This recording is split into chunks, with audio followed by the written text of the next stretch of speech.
Hello traders and welcome to the London Forex Broadsheet's daily wrap of the markets for Monday, September 29th. The euro fell more than 200 pips during the overnight session after opening with an 80 pip gap to the downside at the start of the new trading week. The pair fell below all of the support points as the selling pressure continued during European trading. Trading was volatile in New York after news that the Treasury's plan failed to pass in the House, with the pair rising above Friday's close at one point.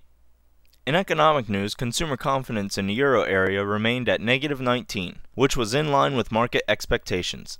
The index was just a few points above the bottom reached in early 2003. The euro has broken out of the sideways trend that had all pairs locked into a channel. The pair bounced slightly higher off of its 20-day SMA, which acted as support. The pound fell almost 350 pips during the Asian and European sessions on hopes that the bailout plan would be approved. The pair moved higher in New York after news that the Treasury's plan failed to pass in the House. In economic news, net lending to individuals plunged in August, according to the latest report. The number came in at £1.4 billion, much lower than analyst expectations of £4 billion. The release number is also under the 6-month average of £6 billion. The 12-month growth rate of the net lending to individuals index has further slowed to 6.2%. The pound finally broke out of the upward channel it had been trading in. The pair bounced cleanly off of its 20-day SMA. Main support areas are 1.7915, 1.7720, and 1.7450. The Aussie showed some resilience in the face of dollar strength during the Asian session, but declined in Europe as stocks sold and gold declined over $10 per ounce. Selling pressures continued in New York as stocks fell on the open and traders sold carry trade positions. The pair looked to close at session lows as stocks sold off after the House voted no on the Treasury's bailout proposal. The Aussie has finally broken out of the sideways trend it was in last week. The pair has broken below its 20-day SMA, and the next major level of support is in the 79.50 area, and then 78.50 after that. The CAD advanced more than 120 pips during the overnight sessions, plowing through the upside pivot points as the dollar strengthened. Once in New York, the pair declined strongly as traders moved into the safety of U.S. debt and yields declined. The pair looked to finish the session at the lows of the day. The loonie had a hard time breaking out of its well-defined 100 pip channel that it had been trading in last week. However, after being rejected, the pair broke through the resistance seen at 1.0400. Next area of resistance will be the 50-day SMA at 1.0485.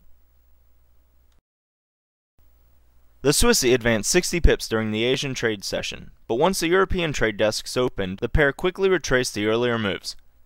The pair has established firm support in the 1.0825 area and a line of resistance around 1.0900.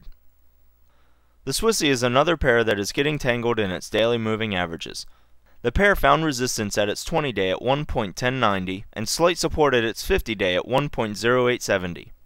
The bottom of the pair's channel from last week also held up as support at 1.0800 today. The yen has had an erratic start to the week. The dollar strengthened from the start of the Asian session last night, and the Japanese currency weakened as Asian equities moved higher.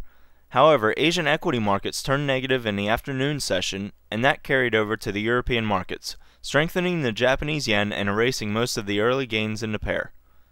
Once in New York, the pair fell below recent support in the lower 105s, and the yen continued to gain after the Treasury's bailout plan was defeated in the House.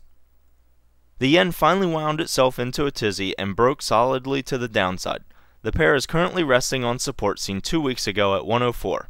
However, 103.50 is also strong support that would need to see strong volume to break to the downside.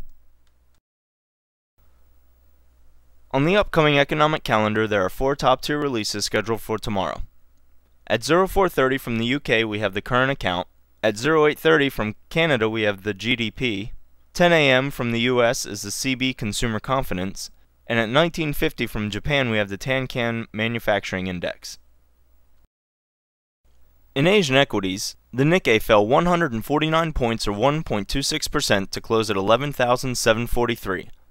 The Australian S&P ASX dropped 97 points or 1.99% to close at 4807.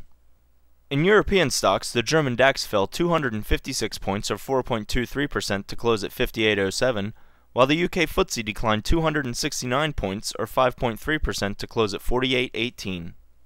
On Wall Street, at the close of floor trading on the New York Stock Exchange, the Dow was at 10,453 after plunging 689 points, or 6.19%.